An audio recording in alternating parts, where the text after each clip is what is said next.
नमस्कार दोस्तों, कहानियाँ जीवन की में आप सबका स्वागत है। मेरा नाम शालिनी है। कभी सोचती थी प्यार और शादी से ज़िंदगी संवर जाएगी, लेकिन ज़िंदगी ने कैसा मोड़ लिया कि अब आईने से भी नज़रें नहीं मिलती। मेरी ये कहानी किसी फिल्म की स्क्रिप्ट नहीं है, ये हकीकत है, एक औरत की हकीकत जिसकी चुप्पी भी चीखती रही। मैं गरीब परिवार से थी, लेकिन पढ़ी लिखी, शादी हुई प्रशांत से, मेरे पापा के पुराने दोस्त के बेटे से। सब ने कहा लड़का नौकरी करता है, परिवार अच्छा है। मैं भी खामोश रही, जैसे हर लड़की अपने भविष्य को लेकर सिर्फ उम्मीदें बुनती हैं। शादी के कुछ हफ्तों बाद ही मुझे पता चला कि प्रशांत पर भारी कर्ज है। उसने मुझसे कभी कुछ नहीं कहा, लेकिन उसके चेहरे की झुंझुलाहट, उसकी रातों की नींद और बढ़ती शराब की लत सब कुछ बयान करती थी। मैंने अपने गहने बेचे, मायके से मदद ली, लेकिन कर्ज कम नहीं हुआ। और फिर एक दिन जब उसने मेरी दुनिया ही बदल दी। वो शाम घर में सन्नाटा था। प्रशांत बाहर से लौटा और बोला, आज रात तुम्हें मेरे दोस्त सिद्धार्थ के साथ उसके फार्म हाउस जाना है। वो कुछ घंटे रुकेगा, फिर तुम्हें ड्राइवर घर छोड़ देगा। मैं सन्न रह गई। क्या मतलब? मैंने पूछा। वो बोला, सिर्फ 2 घंटे की बात है, उसके साथ अच्छे से रहो, जितना देगा उससे मेरा आधा कर्ज उतर जाएगा। मेरे हाथ कांपने लगे, मेरी रूह सिसकने लगी। तुम मेरी बोली लगा रहे हो प्रशांत? वो चिल्लाया।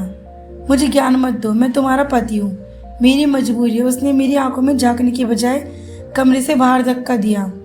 मैं किसी बेजान चीज की तरह गाड़ी में बैठा दी। एक अमीर आदमी, चश्मा लगाए, अधेड़ उम्र का आदमी, उसकी नज़र में मेरे जिस्म की तोल रही थी, जैसे वो किसी सौदे का माल हो। उसने कहा, प्रशांत बड़ा अच्छा दोस्त है और ये सौदा भी अच्छा है।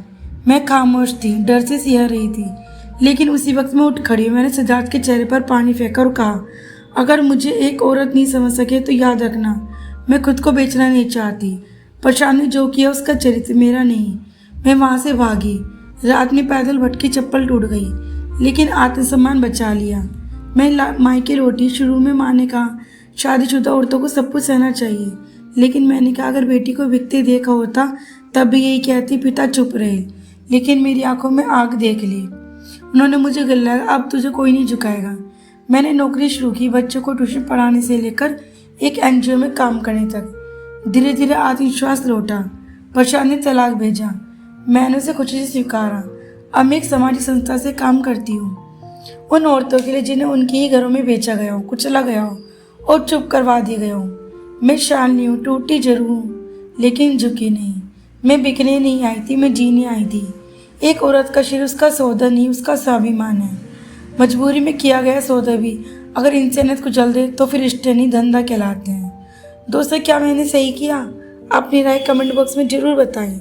अगर आपको ये कहानी अच्छी लगी हो तो इसे लाइक करें, क्योंकि आपका एक लाइक हमें बहुत मोटिवेट करता है दोस्तों।